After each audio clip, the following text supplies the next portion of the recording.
First item of business is attendance, and Councillor Chambers is still out of province, so he's the only one not here tonight.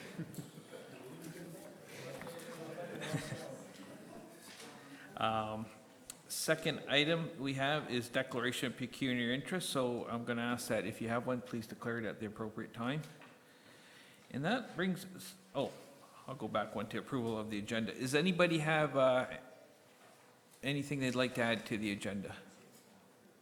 Okay, seeing none, can I get an approval for the agenda? Moved by Councillor Coleman and seconded by Councillor Pierce. All in favor?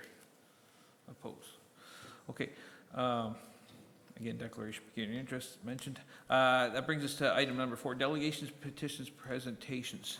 So the first one we have is a nice one. And I'm going to call on Allison if she could do the introduction of Delia, as well as maybe give a little bit about why we're doing things Sure. for this. Thank you. Through you, Mr. Chair, and to committee. Most of you around the table, I believe, may have met Delia Reish, who's our new development liaison. For those of you who haven't, it's a nice introduction to her tonight. Delia's been with us at the county since June, but has many years of experience in the public sector, including a term as deputy mayor in Temp Center, and brings so much to the table here. We're very fortunate to have her, and she's clearly being recognized for her accomplishments outside of the county as well.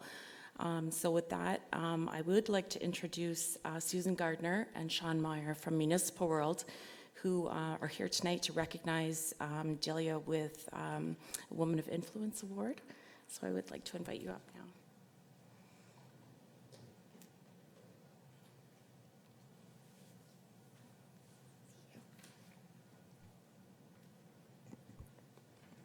Hi there, I'm Susan Gardner from Municipal World. We're very pleased that you've given us a little bit of time in your agenda this evening. Municipal World launched the Women of Influence in Local Government Award earlier this year to recognize women who have made a contribution to the field of local government, whether on the administrative or the political side of municipal life, and women who have demonstrated grace under pressure in those endeavors, and who have also mentored and served as a role model for others while doing so, and all the while modeling and living out their values through volunteerism in the sector. So we are very excited to be here tonight to recognize Delia Reish and present her with the Women of Influence in Local Government Award on behalf of Municipal World. Delia.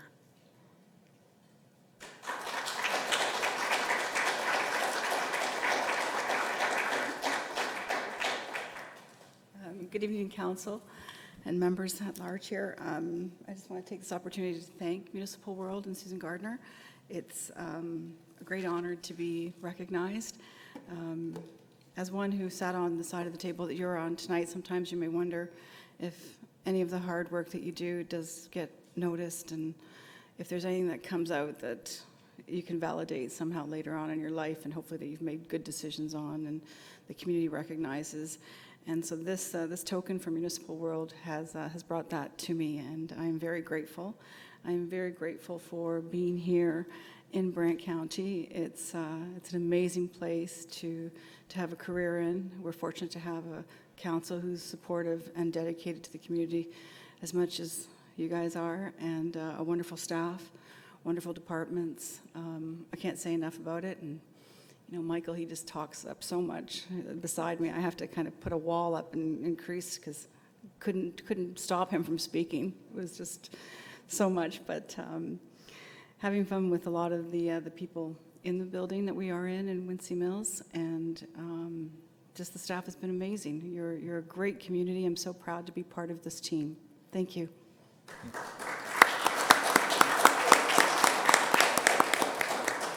Mr. Mayor, did you want to get in for a picture?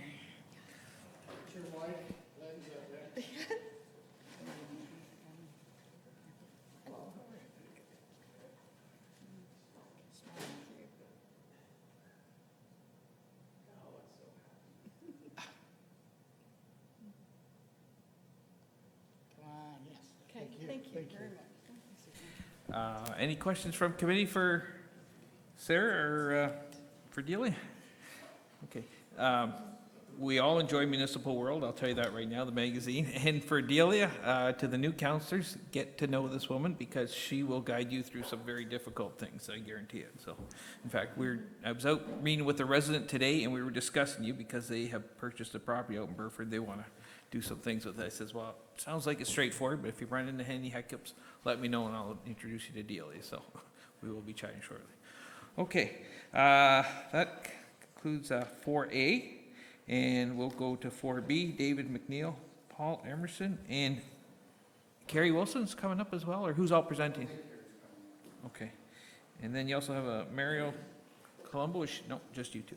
Okay. Thank you, Mr. Chairman, Your Worship, members of council, staff. I'm Paul Emerson, and I'm the chair of the Brant Community Hospital System. And with me is Dr. David McNeil, who's going to make the presentation. Also in the audience is Carrie Wilson, who's the executive director of the foundation. So I'm not going to say any more. I'm going to just turn it over to somebody that knows what he's talking about. And go ahead, David. So thank you for the opportunity to present to the Finance Committee tonight. I will try to keep my presentation brief and answer any questions that you might have. What I'll do is provide a quick overview of some of the work that we're doing about thinking about the future through our strategic plan, give you a snapshot of what we do at the Brant Community Healthcare System, talk a little bit about our emergency department redevelopment, and then also talk about the future development of the Brant Community Healthcare System. We have started our strategic planning process in April of this year. We're thinking about the future of the Brant Community Healthcare System between the years 2020 and 2025. We are now into our validation phase, meaning that we have a draft strategic plan, which we're now sending out to the community for validation and feedback. Through the strategic planning process, we met with and heard from 1,000 people so far in the strategic planning process. We had 577 participants in 105 focus groups. We did have some online web survey responses. We did have some electronic brainstorming, and we had a number of ideas come through our staff. One of the things that we did through the strategic planning process was try to create a visual representation of what the feedback was that we were hearing from our community. And one of the key pieces of feedback was, patient care, patient transitions, and for us to think about collaborative relationships as an organization as we think about the future. So just a little bit about the Brant Community Healthcare System. We operate on 2 sites. We have over 295 beds, and we serve a population of over 200,000 people.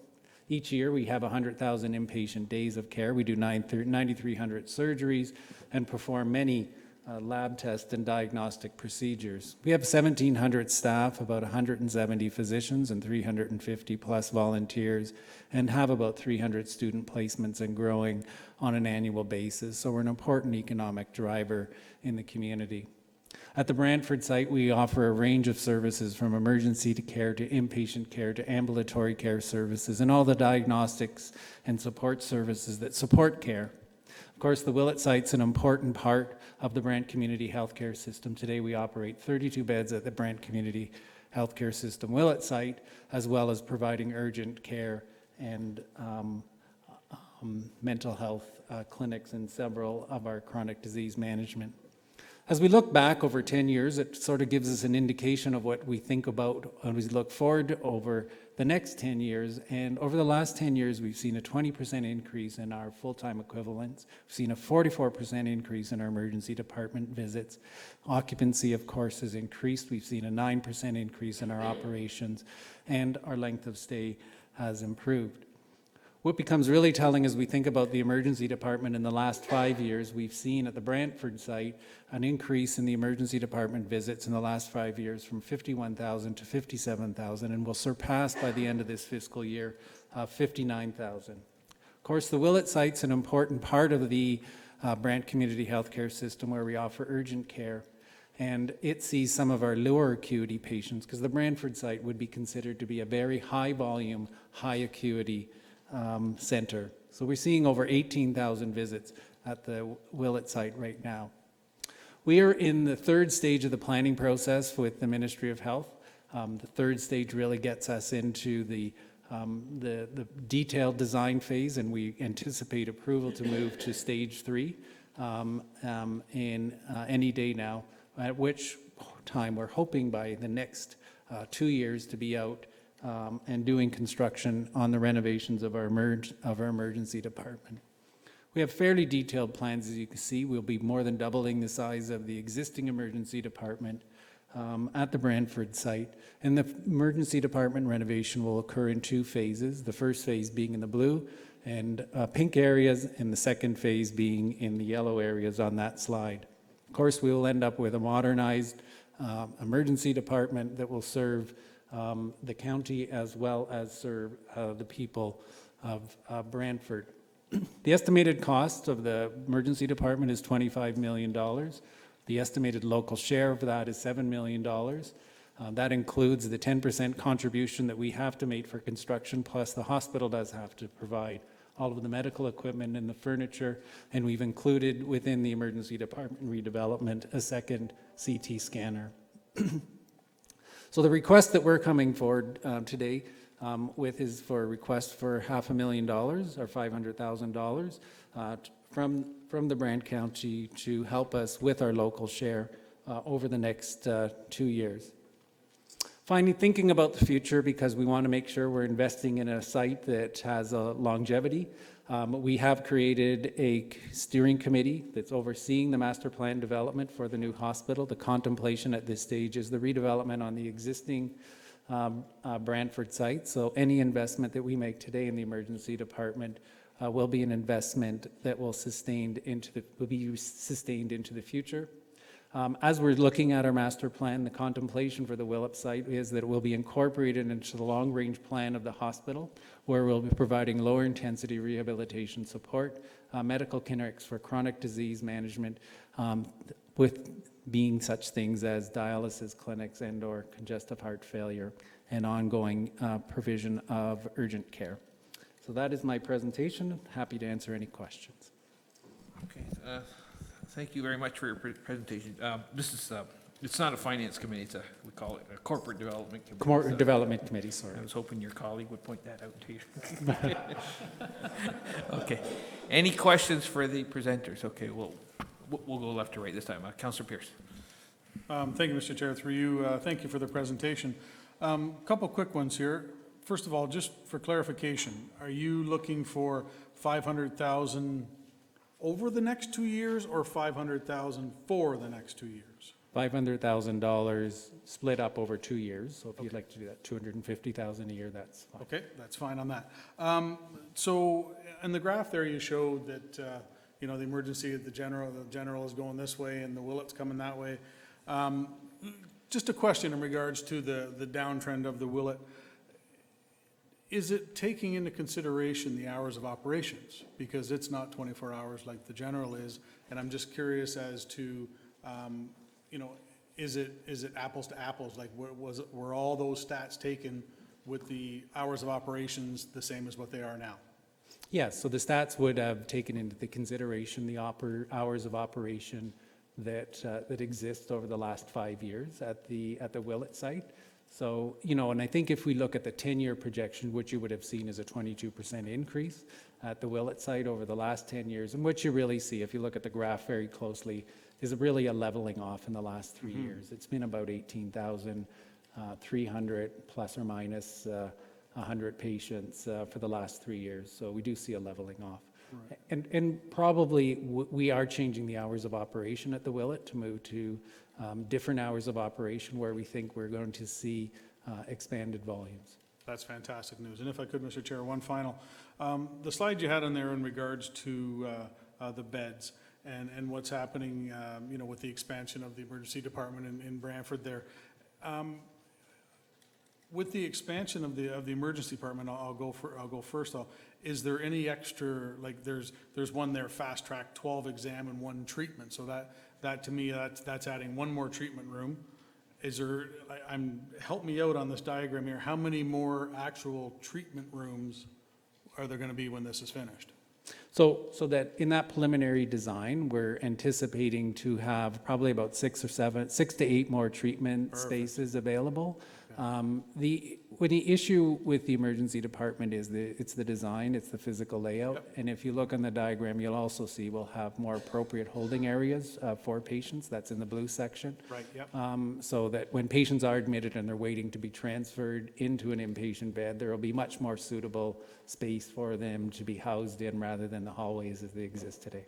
Perfect, yeah, because when you talk about beds in the slide before there, it states you have 295 beds for over 200,000 people. That's like 0.001 beds a person. That's brutal. Yeah, and I'm not saying that's your fault, don't get me wrong here, it's reality, unfortunately, right? yeah. So, and you know, we are working with our existing LHIN, or what's left of it, to look at expansion of transitional care capacity so that we can look at ways to expand the bed capacity. And, you know, the Willett site will be an important part of that as we think about it, because it's the only physical space right now where we would have to, we have the capability of expanding inpatient operations without a major physical expansion at the Brantford site. Very happy to hear that. Okay, thank you. Okay, Councillor Bell. Thank you, Mr. Chairman, through you to David. I can't be any more pleased than the rest of Paris that the Willett is staying. I was involved 2 and a bit years ago when the news came that the Willett was closing. So to see the Willett actually part of your long-term plans, and with 32 beds there and with the possibility of expansion, that's great news, because that will be complemented by our community health hub, which comes along shortly. A big part of what you're saying about the Willett is the big debate was, would urgent care stay? It is staying. That I'm delighted to hear.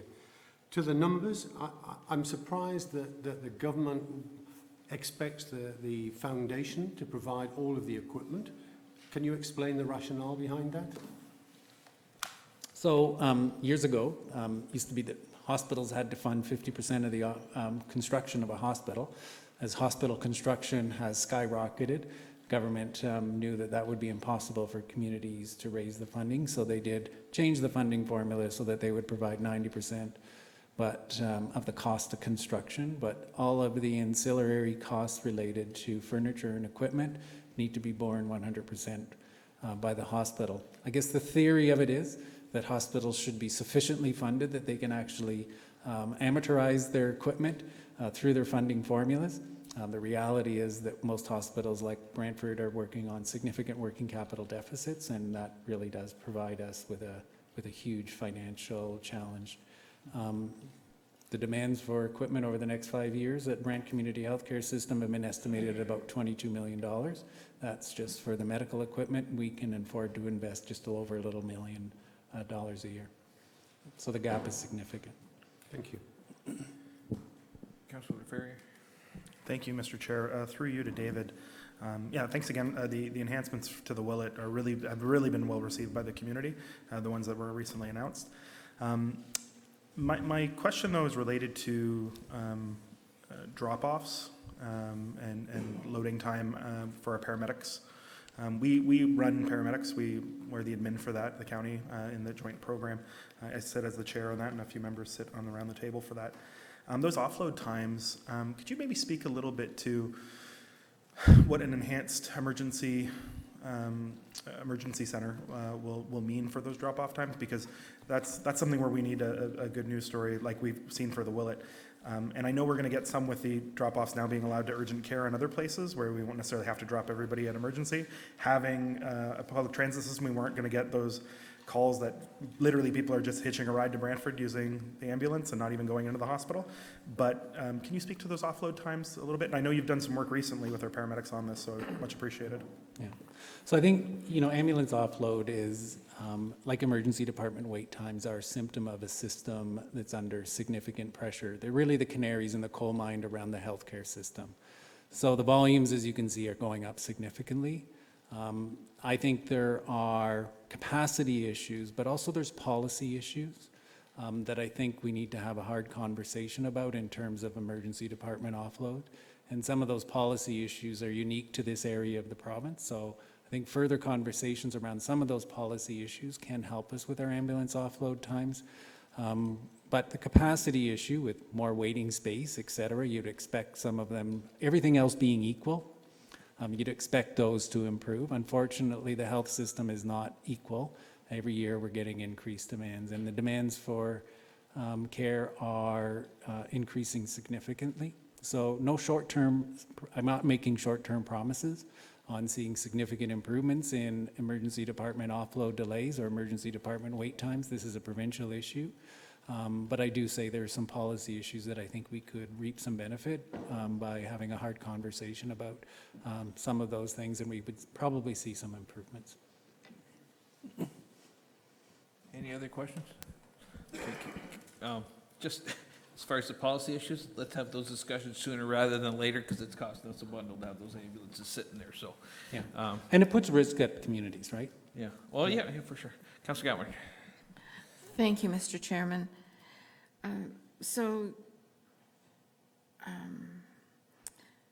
The change has been made from trying for a new hospital to renovating and improving what we have. Do we have a firm commitment from the province for the $22 million? And have they signed on the dotted line? So the province goes, as I said, the province goes through each stage of the planning process. So at each stage of the planning process, the government does actually provide funding. So as you looked at the planning process, there's a pre-capital submission that the hospital has to do with its own funds. But as soon as you get to stage 1 and stage 2, the province is providing planning dollars.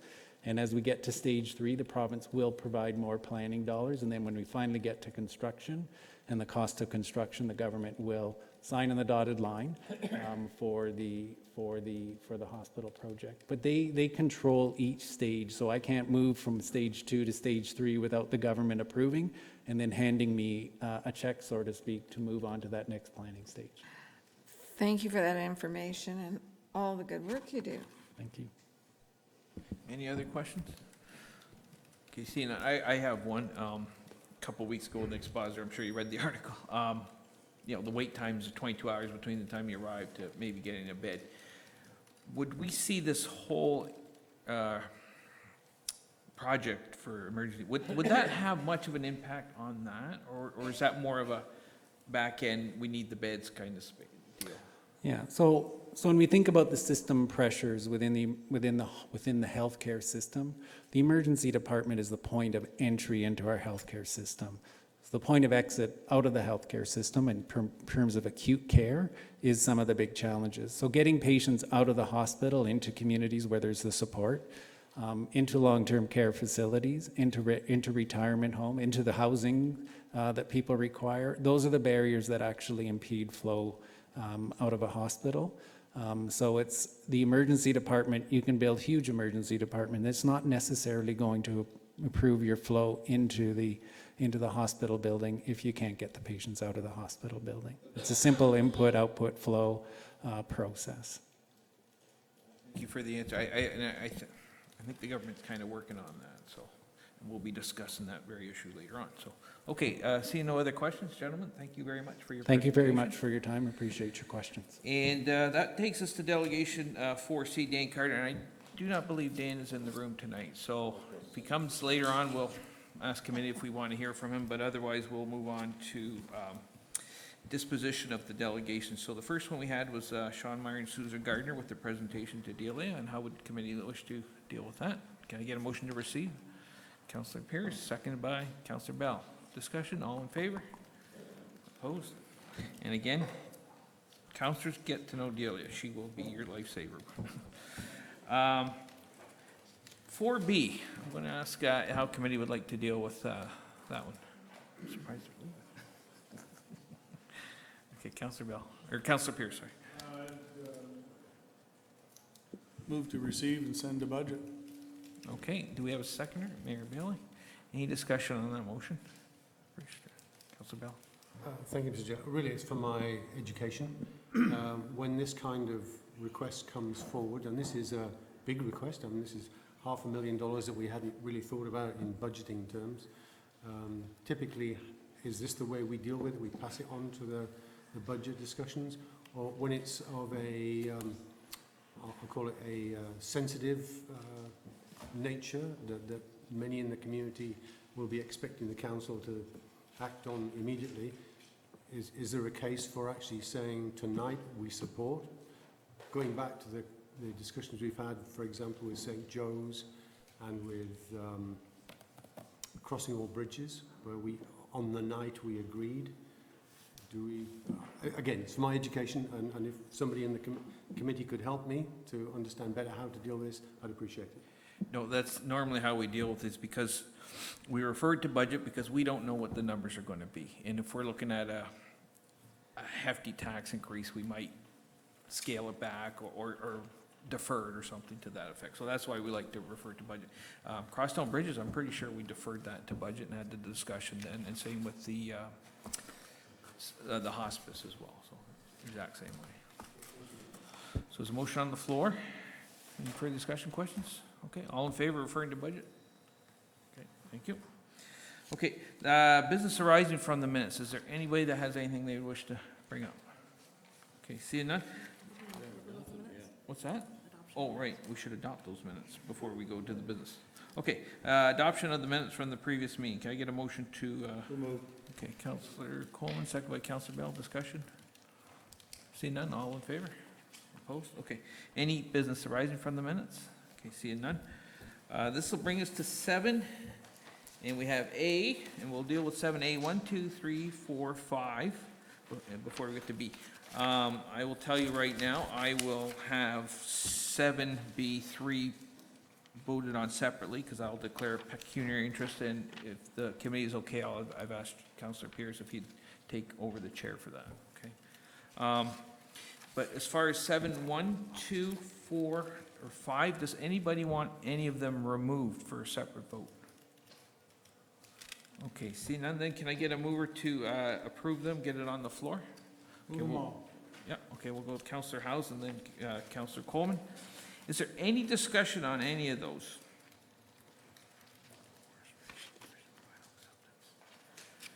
Yes, Councillor Bell. Thank you, Mr. Chair. On item 4, which is the provincial modernisation grant, do staff have any thoughts on how we would use this? It says specific purpose, so I wonder if there is a specific purpose that is in the minds of staff at the moment. And I know it was talked a little bit about in the report, but Heather, can you, there you are. Oh, okay, good. We'll go with Michael. Thank you, Mr. Chair, for that resounding Vote of confidence. vote of confidence. Yeah, at this point, we have no specific aims for the fund. We think we should just include it in the dispersions for the 2020 budget. So, and we'll bring forward a capital plan for the 2020 budget, and this will be probably additional funding for maybe a further capital project in that budget. So, but we're still working through the capital budget for 2020 at this point. Just, I do have a question on number 5, and this is for Mr. Cunningham.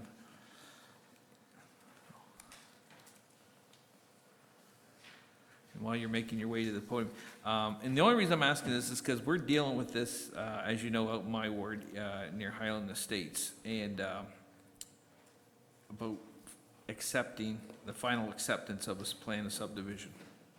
And I noticed this one is 10 years old, so we're happy anniversary to this one. But it's $25,000. If I'm doing a plan of subdivision, what would the deposit be? Is it based on the number of units, or how do you guys come up with a number for that? So, Because and the reason I'm asking is because $25,000 seems like an awful pitiful amount of money to fix up some of these deficiencies that I'm aware of, so. right, so they've been on a maintenance period for their 2 years for their above-ground works, and at that point, we go in and assess what we have for any deficiencies. In this case here, I'm proud to say that this is the only subdivision of the, I don't know how many I've done, that have had 0 deficiencies. Really? Yes, only one. Good for them. So 25,000 actually for the developer is a lot of money because there was no, there's no deficiencies, so. So again, how would you come up, sorry, with a deposit then today for a subdivision? Today now it's done through this cost estimate of construction, and you would evaluate how much the infrastructure that you're putting in is, and they have a reduction schedule that goes in the agreement. And in most cases, it is, once you get down to the final, when we go and look and we have no deficiencies with the above-ground works in most cases, the reduction is to $25,000. Okay. And I know it's not just an issue in my ward. I know Ward 5, they had an issue, and I think out in Scotland, you know, they never did it. So something for us to pay attention to. So I'm glad to hear about this developer having no deficiency. I think that's fantastic. Yes, and if I may, maybe those other developments you're speaking to, the letter of credit that we hold is more than the 25,000. That's, again, that's when they get down and we're saying everything is absolutely clear, we still hold $25,000. Okay. Thank you very much, Sean. Appreciate the answer. Okay, any further questions, discussion on these? Okay, all in favor? Opposed, if any? None? Okay, so that'll bring us to 7-3, John Noble Home Bed, Bell Court, 10, and I'll call on Councilor Pierce, and I will declare pecuniary.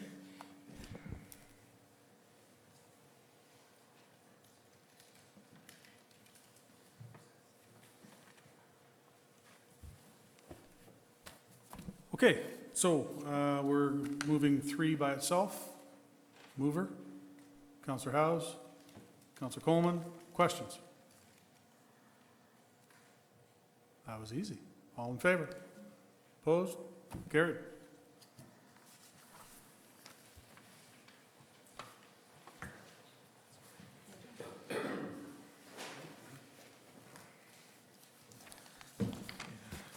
Thank you, Councilor Pierce. Okay, so that brings us to 7B, and we have consent items 1 to 7. Is there anybody that wants any of those removed for a separate vote? Okay, seeing none, can I get a motion on the floor to receive those? Councilor Gatwin? Thank you, Mr. Chairman. Number 2, Did you want it pulled? I'd like to support it because I think it's a very good letter, and we should send our own letter and let the city know that. Okay, we'll pull that for a separate discussion then, and vote. Okay, anybody want anything else pulled? Okay, seeing none, oh wait, I didn't get a mover to receive. Councilor Bell, Councilor Wheat. Okay, discussion, questions? Councilor Ferrier? Just to let folks know on 7B3, I have been in touch with the Community Legal Clinic. I know there's a motion there about supporting community legal clinics more broadly. I've asked them to actually come in at a future corporate development committee meeting and discuss what they do in terms of specific county results. They've been supporting a lot of county initiatives, but they also work with a lot of county clients. I've referred probably a dozen county residents in my ward and in a couple other wards actually to meet with them. They provide free services. Anyway, I will have them come in to discuss some of what they're doing because I don't know that we are fully up to date of all that they're doing in the county specifically.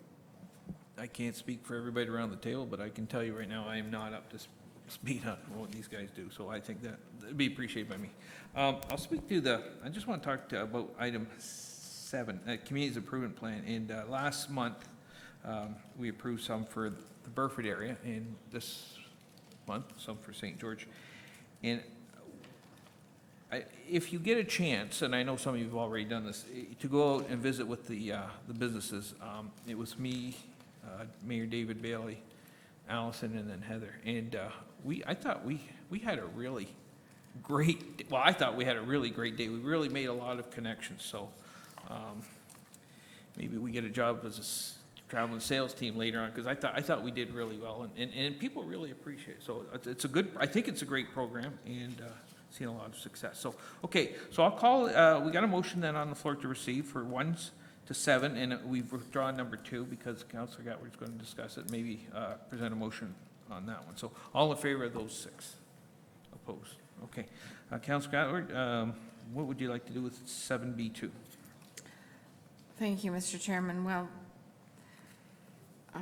municipalities are strapped for infrastructure money, and I think doubling the federal gas tax funding would be a great way of helping us out. And I read the city's letter, and I think that we should thank them. And we don't belong to the FCM, but perhaps we can send our own letter to the federal candidates as is being suggested from the county. So motion is a letter to the federal candidates. on this in this matter? Just hold on, we'll Yeah, yes, I think that's supporting what they're saying. okay. Do we have a seconder for Councillor Gatward's motion? I'll second it to speak to it. Okay, Councillor Ferrier seconded it, so it's on the floor, go ahead. Sure. So I agree with this as well, and we are talking a little bit with the representative in Brantford about joining potentially the Federation. However, sending a letter, this is a motion, that, like, would we be sending a letter saying we support a motion? Because then don't we have to actually have a motion? I think what might be a more elegant solution is on the fcm.ca website, and I can send this to our clerk to send to everybody, each individual councillor, if they do agree with this. They have an automated process where there's a letter that you put in your name and your postal code and the rest. They find all the candidates in your riding, including the current representative, and send essentially a version like this motion on your behalf, which may make more sense because, sending a letter saying we liked a motion another community did, to me, doesn't have the same power as making a motion. I don't know that we can make a motion like this at this time, though. Okay. And the election being over by next council meeting, I don't know if it'll help. And maybe I misspoke. Councillor Gatward, what exactly is your motion? Because I may have not worded it properly.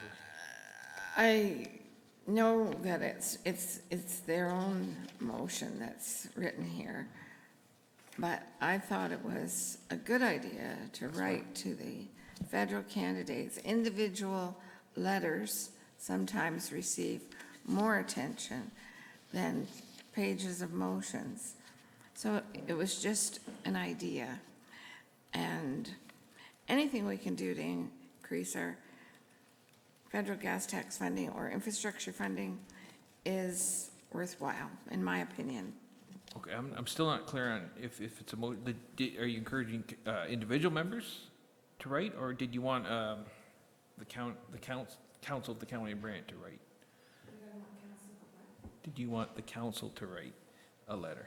Because that's we need a motion. We don't need a motion for individuals to do it, but we do need a motion for council. No, I wanted it to come from the county, Okay, the letter, yeah. from staff. Someone on staff pen a letter and bring it forward at Yeah, council I'm at the sure end of this month? our general manager of Which would be after the election, by the way. but- operations could give them some staggering numbers of what we need funding for. It's just my idea.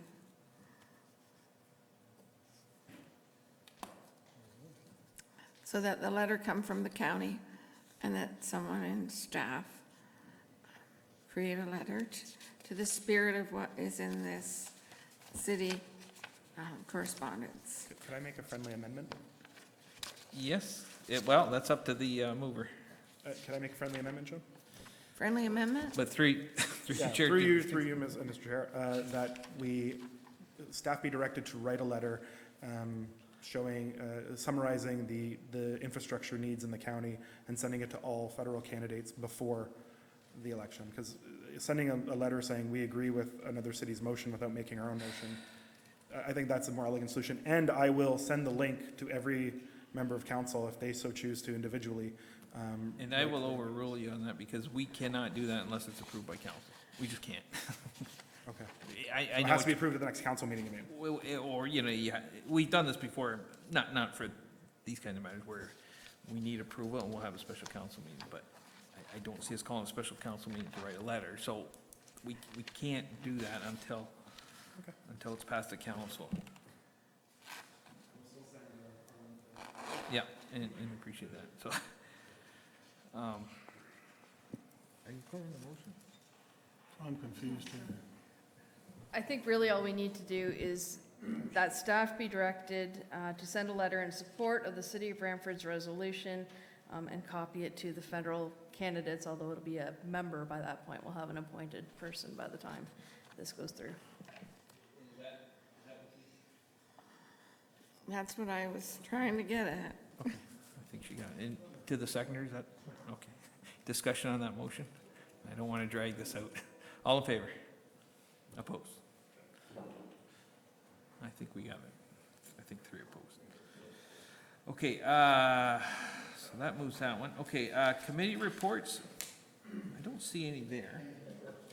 So that'll take us to staff reports. And the first one we have on is 9A1, the Swift refund waiver request. And I'm going to ask for a motion to get it on the floor, and then if you got any questions, I definitely want to follow up. So we'll go with Councillor Pierce and then second by Councillor Coleman. Okay. Any questions? Councillor Pierce. Thank you, Mr. Chair. Through you, I'm a little puzzled by this whole thing, to be quite honest with you. I read it over, and then I read it over again to try and make sure that my thinking was right.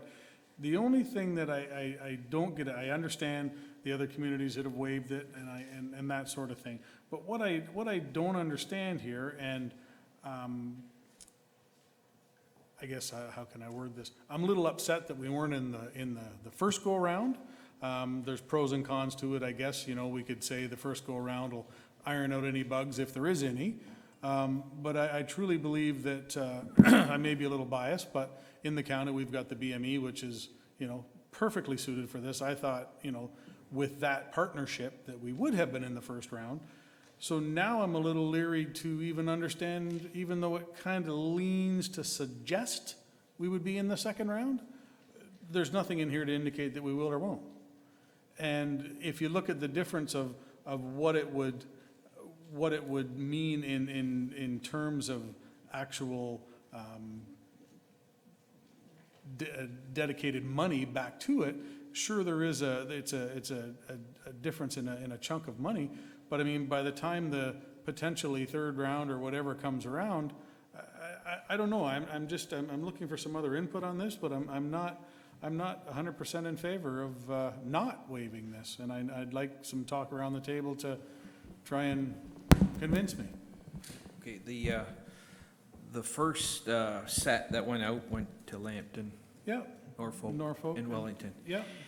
And Brant was right on the cusp, simply because we've got very poor internet connection for a lot of our residents. And the reason they went with Norfolk, because they're a little worse, and they didn't want two municipalities side by side. They wanted to spread it around southwestern Ontario. So that was the reasoning. There is no third go-around, so the next go-around is Brant County's turn. So in the fall, or sorry, in the first quarter of 2020, they'll be issuing RFPs for Brant County. And the RFPs, I'll tell you right now, for Norfolk, they've had really good participation. There was, and I hope this is not in camera, but there was 15. It's in the report. So okay. I thought I read that somewhere. 15 businesses that have bid, have responded to that. So, yeah, and I think it is good personally that some of those things are being ironed out. So I don't know if that'll answer some of your questions. Well, and sorry, if I could, Mr. Chair. Now you're saying, you know, there's only a phase 2 per se. So what you're saying is in phase 3, whatever it is. In phase 2, in the next phase, we'll call it. So that means that all these other municipalities that are in on it are going to be in on this next phase? That's correct, yeah. And they have their own, maybe not their own BMEs, but there's a lot of telecoms that are localized, like Execulink, you know, more Woodstock, you know, things like that. And if you go down to Chatham, Kent, and so forth, they've got, you know, regionally big internet providers down there. So, and that's who you're seeing are going to bid on that. But yeah, everybody except for the first three will be going in on the second wave. Thank you. Councillor Bell. Yeah, thank you, Mr. Chair. Similar to John's comment, I support this on the basis that we will be included in 2020 because the leverage you get for the money that we've put forward so far is quite significant, and it will be to our benefit. Any other questions on it? Councillor Gao.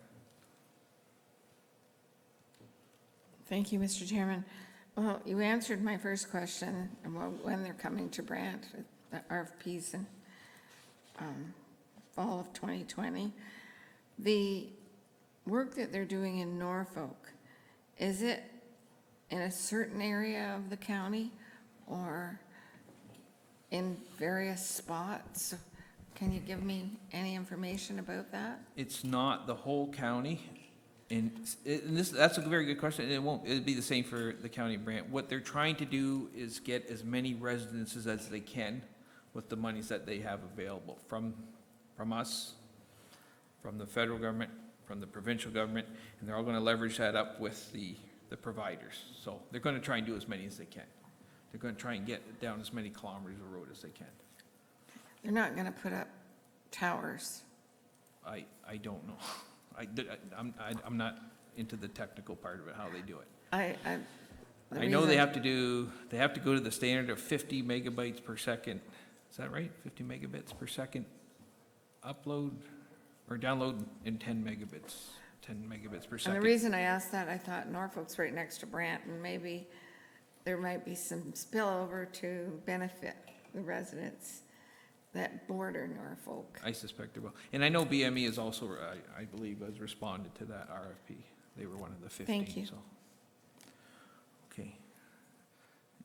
Everybody clear on the motion? Okay, all in favor? Opposed? Okay, that takes us to 9A2, and that is Investing in Canada Infrastructure Program, project recommendations. Can we get a mover for this on the floor, please? Okay, Councillor Bell, second by Councillor Coleman. Okay. Any questions or comments on that? Councillor Bell. Thank you, Mr. Chair. Through you, I think probably to Michael or maybe to Robin. I think I mentioned or asked before whether we could not include the community health hub in this. There are elements of it that are very much in the multi-purpose stream in my mind. If we do put a proposal in for the community health hub, I don't want it to undermine others. So if there's only one in a given stream, I would say that we've chosen the right one in the report. But if we can add more, I would certainly wish to add it. Michael, do you want to take a stab at that? Robin. Yeah. Okay, Robin, go ahead. Through you, Mr. Chair, anything that was healthcare related didn't qualify for the grant. We could have applied for anything to do with the health hub that wasn't actually healthcare related, but staff thought it was more appropriate to apply for projects that would be most likely to receive funding. Yeah, I don't want to undermine other applications, but there are certainly elements of the community health hub that are not simply about health. For example, there's a community kitchen, there are meeting spaces, which are, I think, serve that multi-purpose facility requirement. Yeah, but I appreciate the answer on no health things, so. You're okay with that, Councillor Bell? With the no health thing, absolutely. But there are elements of the health hub that are not actually about health. They're about community. It's essentially the hub part of the community hub part of it. Okay. So through you, Mr. Chair, we did discuss the different offices that will be in the health hub as an option to submit a grant for, but we wanted to be, we wanted to submit projects that were most likely to get funding with thinking that that will free up money to go to other projects. So we didn't want to just submit everything and then not get anything. So we wanted to be very specific in what we applied for and what we thought would be most likely to be successful. That's good logic, thank you. Councillor Gabbard, you had your hand up, please. Thank you. Through you to the general manager. There's no dollar amounts. Did we not want to put those in? Or is there some, I couldn't find any. So through you, Mr. Chair, we don't have the dollar amounts yet because we haven't gone through the analysis in detail. This was just to prioritize and get council's endorsement for the projects that we would put forward. Okay, great, thank you. Okay, any other questions for Robin? Okay, I do have one, and that's just that last statement, that the County of Brant Library Board be authorized to submit an application for a new main library in Paris. I get that we're looking at a new main library in Paris, and this would be, it'd be great to get some infrastructure funding. Why do we gotta do it this way? So through you, Mr. Chair, we had to do it separately because they will be submitting their own application separate from the counties. Yeah. And they still required county endorsement to be able to do that. because they're going to be using a county-owned facility. Okay. Just, I thought, yeah, be an independent board, but okay, I'll go with that. Okay, I'm gonna call the question. All in favor? Opposed? Seeing none? Okay, that brings us to our general manager's update. Now, Robin, doesn't have an update tonight. Are there any questions for Robin at this time? Don't be shy. She is a very bright lady, so. Okay, seeing none, that'll take us to, Rob Walton, operations. And and that's right, he does not have an update, but he does have Public Works tomorrow. Any questions for Rob about roundabouts or? Okay. Seeing none, we'll move to 9C, Community and Protective Services. And there is a recommendation on false alarm reduction strategy from Cindy. Can we get a mover to get that on the floor? Councillor Pierce, second by Mayor David Bailey. Discussion or questions at this time? Councillor Bell. Again, for education, why do we allow an annual reset on this policy? I think if you've made one mistake, you should be able to learn from it.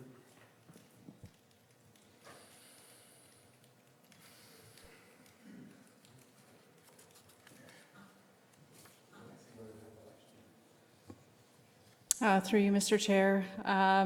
We recommended that based on some of the benchmarking we did with other municipalities.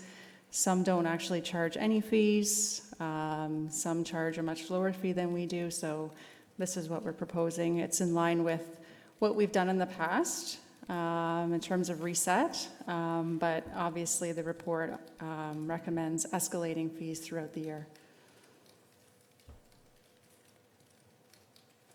Councillor Coleman. Thank you, Mr. Chair. What is our fees for the fire department for false alarms? So this is just for OPP? What, you I know, but No, I just want a comparison to what it is. I can't remember offhand what it is. Yeah, I'm just clarifying that. This is OPP, but Cindy, do you know off the top of your head? Unfortunately, I don't know that off the top of my head, and I'm looking at the treasurer, and she doesn't know either. Okay. Maybe we can dig that up before the end Yeah, of the we meeting. can look it up in the fees and charges bylaw. I don't think it'd be that tough to dig up. Okay, we'll dig that up before we leave home tonight. Councillor Goward. I was just going to say that from when I was on community services, I thought and it might have changed, but if they sent out 2 trucks, and the hourly rate for those trucks for the call to go out and back, whatever that came to, was Okay. what the false alarm Okay, cost. well, we'll find out. So, Yeah, okay, it's I just appreciate, yeah. Input, yeah. Any other questions for Cindy? Okay, Cindy, thank you very much. I was kind of surprised that says location A, number of false alarms, 65. Is that one business? One business, 65? Yes, that's correct. Okay. Over that time period. Over 5 years, but still, that's, 12 and a half a year, so. Okay, thank you very much, Cindy. Okay, no further discussion. I'm gonna call the question on this one. All in favor? Opposed? Okay, thank you. And that brings us to your update, Cindy. Have you got those fire numbers yet? No, you're not that quick. If I had a chance to look at my phone, I might. I just have a few updates for committee this evening. So due to the strike situation with the Grand Area District School Board, which was resolved earlier today, permits for community use of schools have been canceled for the week, which has impacted our after-school programs. But staff have been making arrangements for alternate sites with the library and community centers and arranging for busing where we can do that. Staff have recently launched, as you're aware, the Brant Pace Car Program, which is part of the Brant Safe Street Strategy. This program utilizes community participation to assist in speed reduction and uses vehicles as moving speed bumps. Participants are asked to become an ambassador by signing the pledge sheet and placing a decal on their vehicle. For anyone wanting a decal, they can visit our website or call Community Services Administration. There was information on the launch of our public transportation system, Brant eRide, in the Friday file. The app is available for download starting today to the general public. Rides will be available for booking on Tuesday, October the 15th. Council and staff will have an opportunity to test the system this week on Thursday and Friday prior to the public launch. We are referring to this period as our soft launch, as we will be running the subsidized transportation program simultaneously until the end of December to ensure a smooth transition from one system to the other. And staff had a meeting for the community safety and well-being plan last week. Are finalizing our committee members, and will bring forth a report on the advisory committee members next month. It is also Fire Prevention Week, and various events are being held across our fire stations over the course of this week. Thank you, Cindy. Any questions for General Manager Stevenson? You mentioned we're going to be simultaneously transportation program. The committee. I think those guys. I think Sheena's got a nice transition. And the plans you have made up, they didn't strike this. Very much, Cindy. Oh, go ahead. Just wondering if the eRide program versus the SDP program, if there are any changes significant accessible transit. Chair, there will not be a significant difference. It should be fairly. For each additional half hour per vehicle. That's a lot. Okay, thank you very much. But there's no grace. We have the Paris Downtown Master Plan. So I'm going to ask. It's long, yeah. I do have a PowerPoint presentation with some slides, if anybody would like. And the preferred recommendation was option 2 by the consultants, primarily for safety reasons. Some of that was explored a bit earlier tonight on Granville Street North with the angled parking, given the traffic volume going through the downtown, and as well as looking at some of the sort of public space amenities that we wanted to add. That being said, there's still a lot that can be done keeping the current configuration, but because we had that recommendation come out from a safety perspective, we did want to keep that option in and be able to delve a little bit deeper rather than just a sort of traffic engineering opinion without really doing a proper look at the engineering of the street. And for those watching at home, option 1 still, both option 1 and 2 have that mini roundabout to slow traffic and help with that piece. The other piece is we have been criticized for having the Granville Street North EA at the same time as this, and they connect, but they're different. Sometimes the criticism is that there's no piece about traffic flow when it comes to the downtown. I look at this and I don't see that. I actually see some traffic flow pieces here. 1, the mini roundabout, and 2, the idea of changing the throughway model of Grand River Street North being the throughway. It's still the main focus, it's still the spine, but this is designed in some way, shape, or form to have more of a district where people will be more likely to turn onto William, towards the park, or turn onto Mechanic, and see the several blocks of a destination, as opposed to I can park and drive down one main street. So to me, that is a piece of traffic flow, especially with the mini roundabout there. Can you comment on that from your perspective? Sure. Through you, Mr. Chair, that certainly is the idea behind it. Some of you might recall that earlier on in the process, one of the options, when we were still at a very, very high level, that was put out was changing Grand River Street North to one-way, heading north, and sort of using William Mechanic and Broadway almost as a sort of roundabout option, so that when you did come to that bridge, you were forced to turn left or right. I can tell you it wasn't well received by the public, and so we didn't go too far down that path, but that was certainly an option that was put out there. But yes, the focus is to try to expand the downtown congestion off of Grand River Street and sort of spread it into the rest of the district.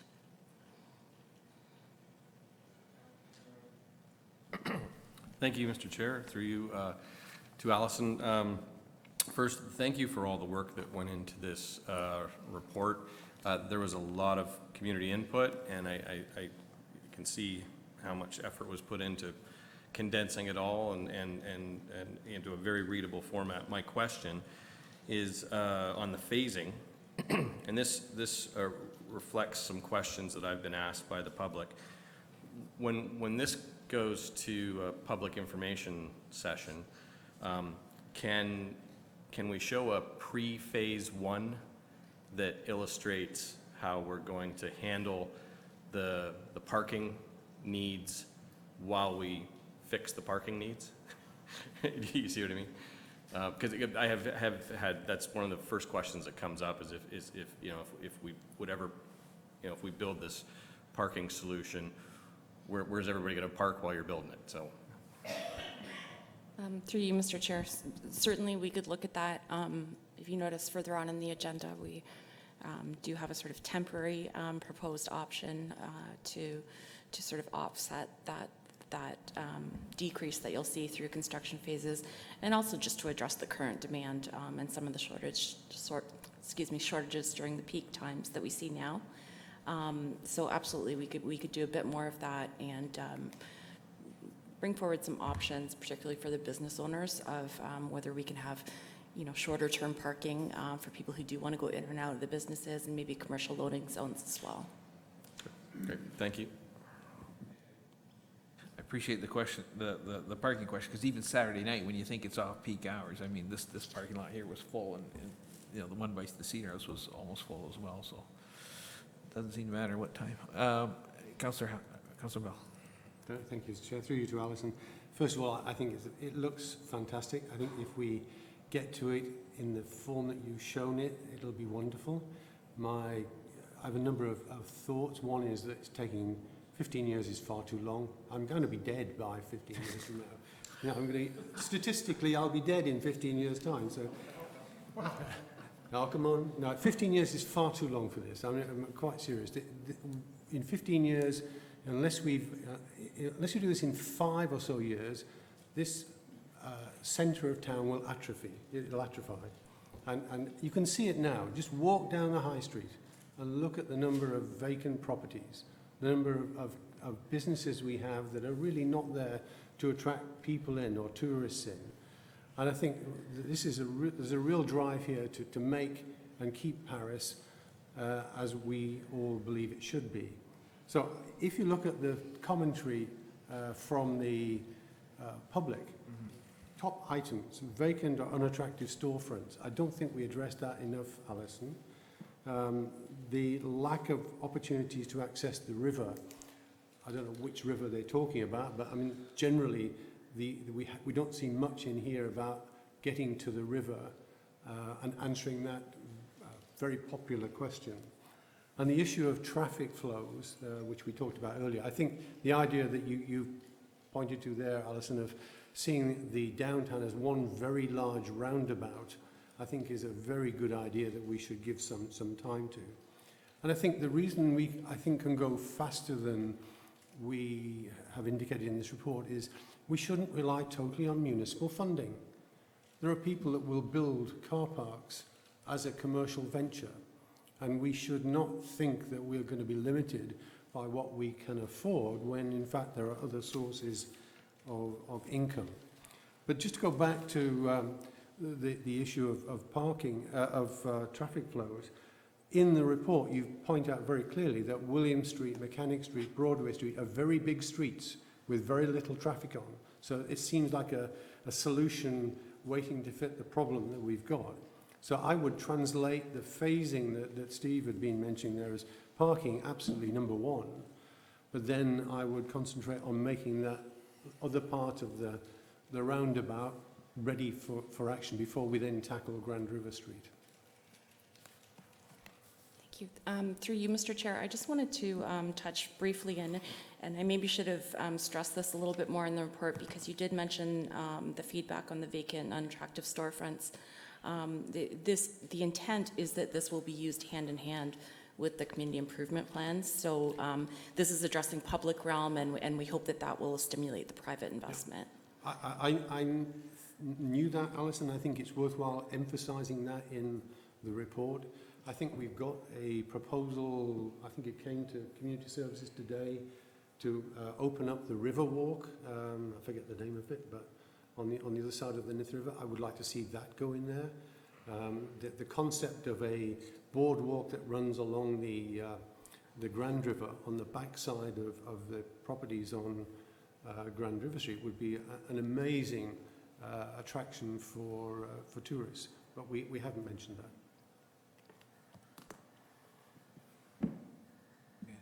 Thank you, Councillor Bell. Councillor Pierce, did you? I thought you had seen your hand up. No, as I say, I think hitting the parking first, I totally agree with, and the other, it's, you know, it's a flip of the coin, I guess, and I think if there's two ways to look at it. Sure, we could do the William Street and Mechanic Street to get it ready for Grand River, or just do Grand River so it's done. So I'm in favor of this, and yeah, if we can get it done quicker, that's great, but it is what it is. Any other questions or discussion? Yeah, Allison, thank you very much. Yeah, no, I'm excited. I do concur with Councillor Bell. It seems like a bit of a long time. I will say that EA that we were doing for Grand River Street North, I mean, Councillor Powell attended that, you know, initial event, and we're still working on it. So I appreciate what you said about your health and all that. So we'll try and get things done. But I'm excited to see it because if we do well here, I'd like to see it rolled out to the other parts of the county. So, okay, if no other questions or discussion, I'll call the vote. All in favor? Discussion beforehand. If we move too fast also though, we're gonna bother a lot of the businesses. Like one of the reasons the phasing is in there is because they need time to prepare plans for when roads and parking and other issues are there. And I've heard it again and again that they want some leeway to make those plans to mitigate those issues. So just before we vote, but I think there's a balance there somewhere. So, okay, Councillor Coleman. Mr. Chair, I'm not going to support this. I have had people concerned about some of these recommendations. And I'm not sure we have really looked at gathering all the feedback from all the businesses. I know there's some concerns.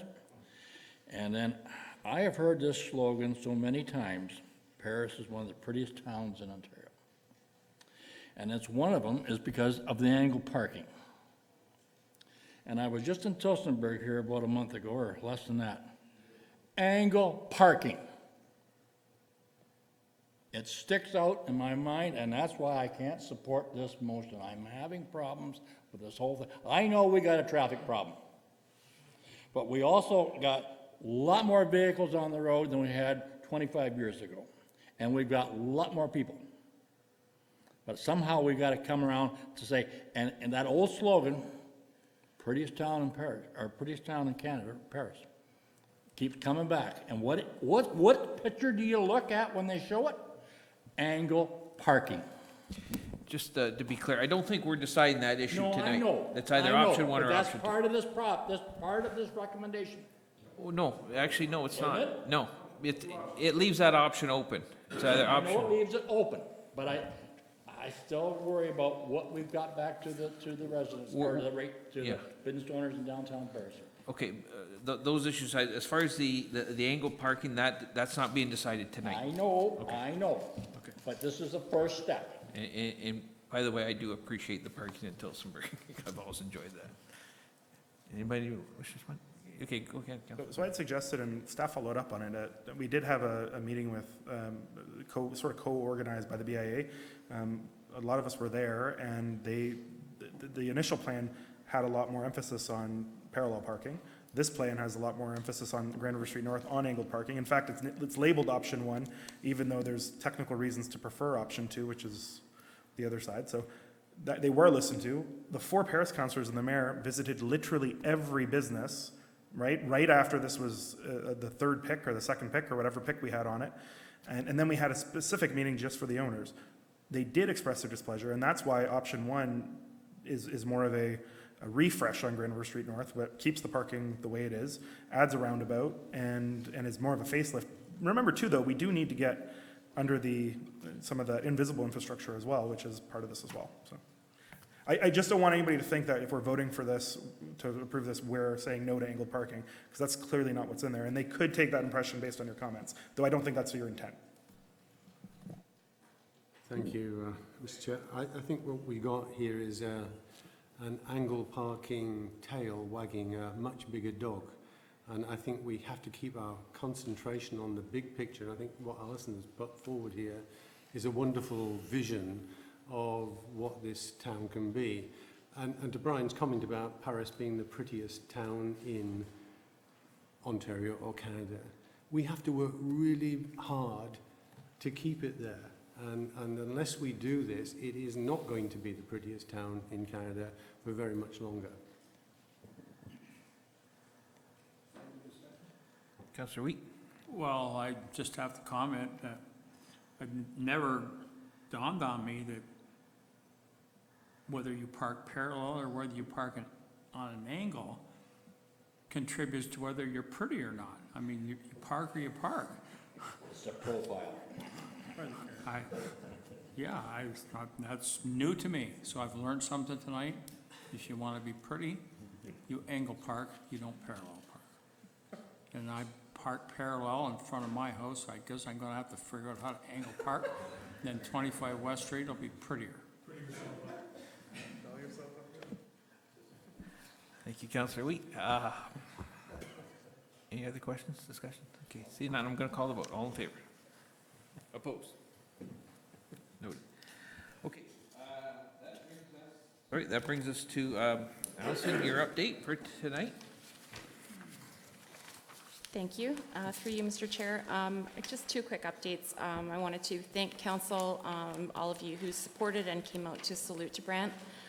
We did have over 350 people in attendance at the event, which is a record, and I think we went over a little bit the capacity that we were supposed to in the venue. So it was a great night, and I think almost more importantly is we were struggling 2 years ago to get enough nominations in for the actual awards piece, and we had over 80 this year. So it really went to the businesses who are nominating each other, acknowledging each other, and really went to the heart of what the event is supposed to be about, for them meeting each other and acknowledging what we have in our own backyard. So I wanted to thank you all for your support and for coming. And also just a reminder to anybody who's interested in attending the OMA Ontario Museums of, Ontario Museum Association is having their annual conference here. We are co-hosting with Six Nations and the city, and it's from October 23rd to 25th. If you haven't received your VIP invitation, let us know. We can talk to staff at any time if you're interested in attending. Okay, any questions for Alison? Councillor Pierce? Thank you, Mr. Chair. If you could, just a comment. In regards to Salute to Brant, yeah, it was a fantastic night, and I think the format that you have it now, and last year with the tall tables and the mingling around, I think you've hit it on the head. I think that's a great way to do it. It allows you to mingle with quite a number of people rather than just people at your table and that was great.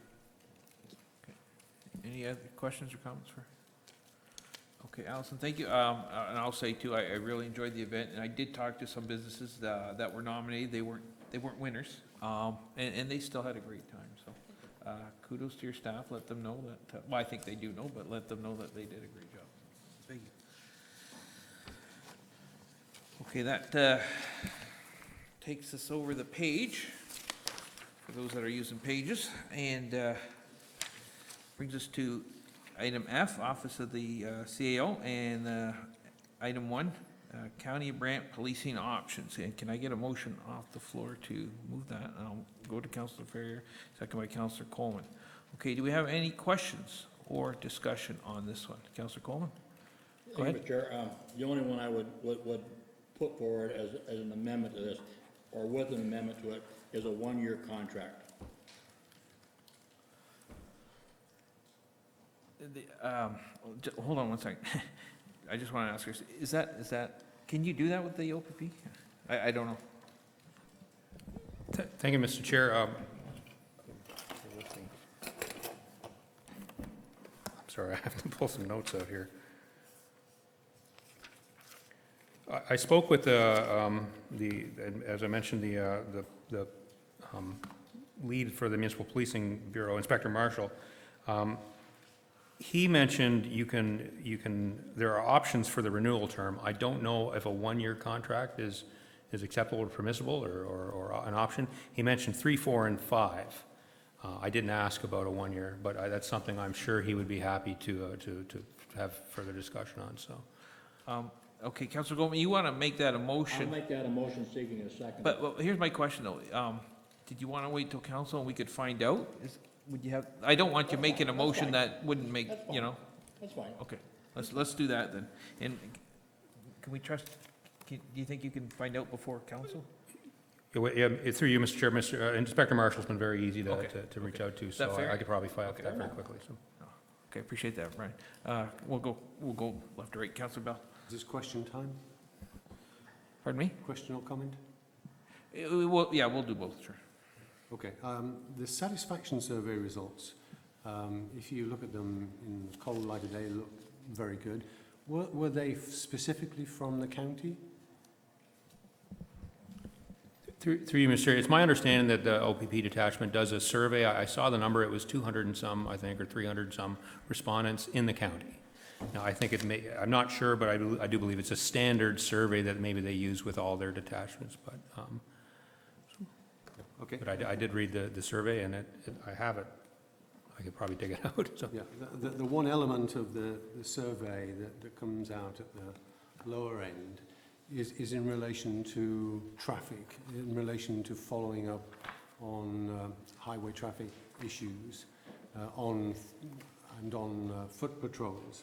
So I'm in principle supportive of your recommendation, but it would have to be with service enhancements, and those service enhancements really need to be, to my mind, focused on the issues we've talked about in the past. It looks, on the face of it, like we have an incredibly good financial deal with the OPP, but my gut tells me that we may be just getting what we're paying for, and that's not enough. And I think that's where the service enhancements will be of significant benefit. Right at the moment, the idea of translating or transferring to a different force or creating our own force will be a tremendous burden of transition. And right now, I don't think we have enough information to feel confident that we should go there. So the interim solution of going with the OPP for a further period, and I'm with Brian, I think 5 years is too long. I think I would want to see that if we ask for service enhancements, that we see we get them, and that we see what we're missing is actually delivered to us. So I'm hopeful that we will be able to exact enough influence, though, on the OPP, because if I read Michael's report correctly, the degree to which we can influence what they do with the resources they have seems to be very limited. So I would like to feel more confidence, and I'm glad that Michael added that third element in about looking at the role of the Police Services Board to make sure that we exact as much influence as a council as we can, and make sure that our residents get what they want from the policing service. Thank you. Councilor Ferry. I'm really happy with this report. I agree with the service enhancements piece. I think that's important because that's a need we all see. I'd like to see a little bit more about the staffing levels, and I know Brantford has a similar issue around staffing levels regarding PTSD and modified work, but I'm sure we can get those numbers in the future.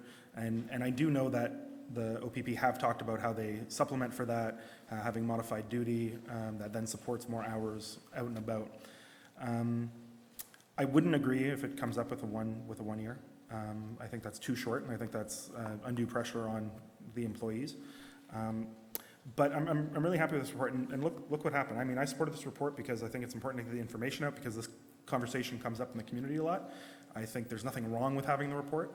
I think it's actually going to be helpful in the long run, and we haven't had a report like this since something like 2002 or 2011. It's been a while. Anyway, what I'm disappointed in is some of the rhetoric and sort of fear-mongering or the miscommunication of positions that have happened around this table and outside of this table about asking for a report. I don't think asking for a report is stabbing the OPP in the back. I don't think it's a negative thing. I think it's due diligence, it's a discussion, it's getting everybody with the same information. I think it's healthy for the community, and I think it's healthy for the OPP overall. I've seen a lot of comments out there acting like we have severed the relationship, when, if anything, we're going to probably, if the vote goes the way we think it's going to go, we're going to enhance the relationship, enhance the service, and work on an issue. And I think we have to remember that when, in the future, when we're asking for reports. The OPP are our friends, the library boards are friends. We have lots of friends in the community, but asking for some due diligence is not a negative thing, and in fact, it's a good conversation to have. And I think this report is excellent work, and I plan on supporting the recommendation. Thank you. Any other questions or comments? Councillor Bell, second. If I may, it's just an observation that there's a report at the back of our pack tonight of statistics.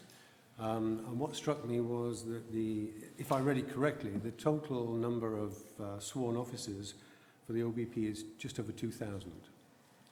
And if you add together the number from Hamilton, Waterloo and Brantford, you get to 1,850.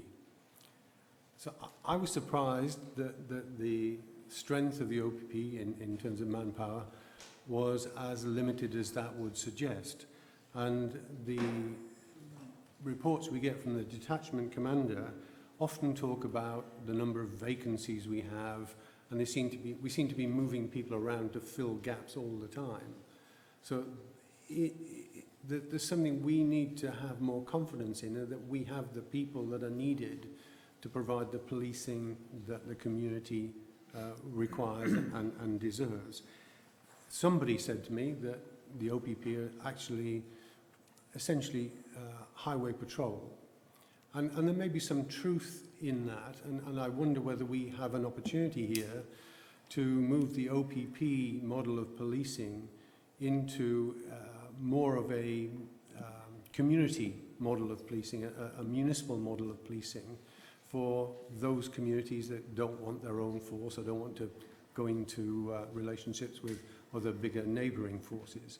So I think there's an opportunity to work closely with the OPP to look at the gaps in the service that we can recognise that they may not recognise because their priorities are being driven by something else. Okay, I mean, that's not a question, that's an observation. Michael, any responses? Just a clarification, I don't profess to be an expert on this, but I think the 2,000 some officers that are noted in the billing statement is strictly for the part of the OPP that does municipal policing. It's my understanding they have 5,800 province-wide uniformed officers and a large number of civilians too. So that's just for municipal policing. And I think if I read their annual report, the OPP's annual report, municipal policing was a little less than half of their kind of annual gross budget, and they're probably about half of what they do. So just as a point of clarification. Yeah, it's still interesting to know that the collective number there is only the same as 3 surrounding municipalities forces. So it is still a relatively small group of people, and we do need to make sure that we get our fair share of them. Okay, I do take exception to that, whoever you heard that from, that they appear to be just a highway traffic enforcement. We had a home invasion not that far from me, and the way the police handled it was top notch, and they caught the offender. So I mean, yeah, they're out maybe doing this, that on the highway, but when there's other stuff to be done, they're doing it. So yeah, and I think that's the essence of the dilemma that we've faced about whether we go into just accept the OPP contract as we have, or whether we move it forward. It's those elements that are beyond, if you like, traffic management, or the highway patrol view of OPP, and bring it into the municipal and community policing area. okay, thank you, Councilor Bell. Any further discussion? Okay, we'll call the vote. All in favor? Opposed? Okay, carried. Thank you, Michael. That was a lot of work in a short time. F2, amendment to the shareholder declaration, Brant Municipal Plan Enterprises. The recommendation I thought were straightforward, but we'll get Councillor Cohen passed first. Can I get a seconder? Councillor Ferry. Any discussion on those changes to the shareholder declaration?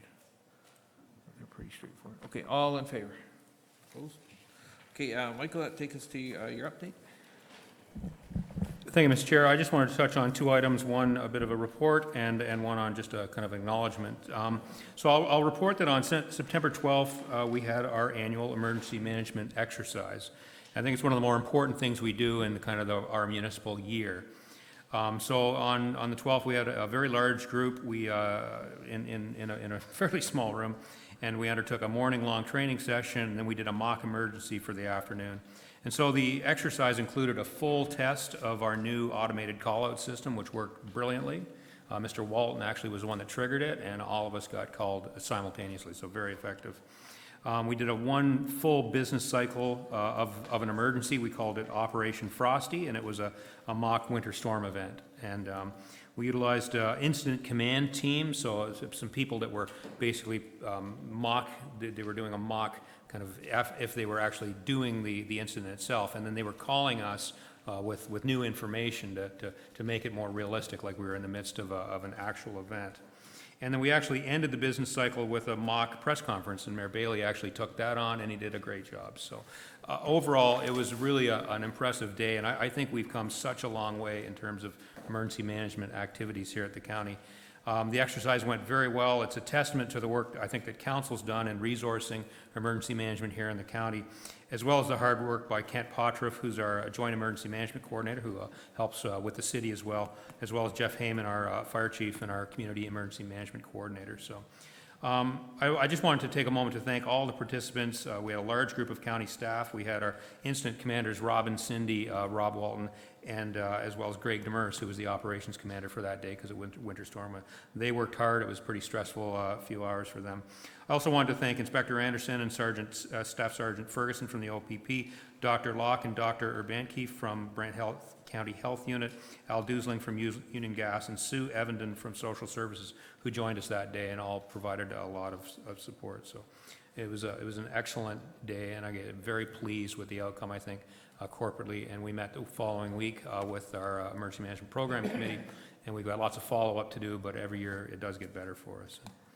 And then I just wanted to make a quick acknowledgement that we had a county team at the Lansdowne Community Center, or Children's Center Foundation Walk and Roll back on Saturday, September 14th. And we had a very strong county team. It was Mayor Bailey, Jim Tramstra, Mandy Garbedian, Nash Garbedian Trignani, Jack Bradley, and then the weak point of the team, which would be me. I don't have the number that our team raised, but I think we were part of raising over $35,000 for the Lansdowne Children's Center. So the event theme that day was heroes, and so our team dressed as local heroes. So we had firefighters, paramedics, and medical practitioners. So good day, and proud of the county team. And finally, Mr. Chair, I'll note that I circulated hard copies of the strategic plan for members of council. They're on your desks. And then there's the short version I took the liberty of putting in everyone's desk cover here. So that is it is now. And I'll be doing a bit of a road tour later this month to all of our staff facilities to present the strategic plan to staff and answer any of their questions. That's my report, Mr. Chair. Thank you. Thank you, Michael. Do we have any questions for Michael? Okay, I'll let you off easy tonight. Thank you. Okay, that brings us to 10A, and that's communications. Now, the first one we have is the Ministry of Transportation Gas Tax Program Review, Municipal Feedback. So can I get a motion on the floor to receive this and refer it back to staff for feedback? Okay, Mayor Bailey, and we'll go with Councilor Pierce. Discussion, questions? All in favor? Okay. OPP Municipal Policing 2020 Annual Billing Statement. Is that just one page? That's all I had. There's a fairly big package. Yeah, I thought there would be. If I open it up, see, look. What's that? It might have missed. It never did come through. Okay. I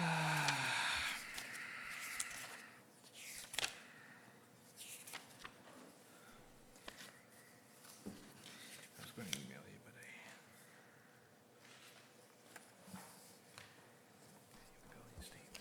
Michael, will this change through the contract talks, or? I'll go to committee in a sec, but I just want to ask that question before we start. Through you, Mr. Chair, I think committee's earlier report has essentially addressed this. It's directed us to go and renegotiate a contract and bring it back with a report. So this is likely to be the base contract amount that would be part of that report and part of that contract. So at a high level, the OPP contract is actually not a very long, or the Ministry of Correctional Services contract. It's a very short document, it's 3 or 4 pages, and then it relies on a policing proposal, which usually includes all this information. So if we receive it, we're not committing ourselves to this per se. Okay. Any questions for Michael about this? Okay, can I get a motion to receive it then? Councilor Bell, Councilor Gatward, all in favor? Opposed? Okay, and then it takes us down to 9C. A request for street naming after Ernest William Rowley. And can I get a motion? Okay, Councilor House. We'll get Councilor Pierce. Any questions or comments on it? Councilor House? Through you, Mr. Chair, to Heather. So we received an email from Nancy Rowley, and she was referencing both her grandfather and her father, who were both veterans, and her father, who was served on council and was a reeve. And I'm hoping to clarify either through Heather or through Nancy on which name we're trying to honor, or whether it can just be Rowley. Is there any specifics on that, Heather? Well, I've recommended that we send this to staff for a report. I mean, usually a lot of the names are just the last name that ends up being the one recognized. I don't know if Rowley's already used, so that would be part of the Development Services staff report. And we did speak about it last month about the policy for naming the streets after war veterans and all that. And I see this one, this fella is, so I think that's pretty good. Okay, all in favor of the motion? Opposed? Carried. Okay, and then we'll go to 10D. That the request for a street named after Ann Wilson be referred to the staff report on the street naming policy. So, can I get a motion to get that on the floor? Councilor Howes, Councilor Coleman, any questions, comments? And I see none. Same process. So, all in favor? Opposed? Okay. Matters referred by council, there are none. Yeah, I guess we will go in camera, so, unless, at the start, we didn't have anything under other business, so I will ask for a motion to go in camera. Councilor Ferrier, second by Councilor McAlpine. Okay, all in favor? Opposed? Okay, so we will give our guests a couple minutes to leave. Thank you for coming.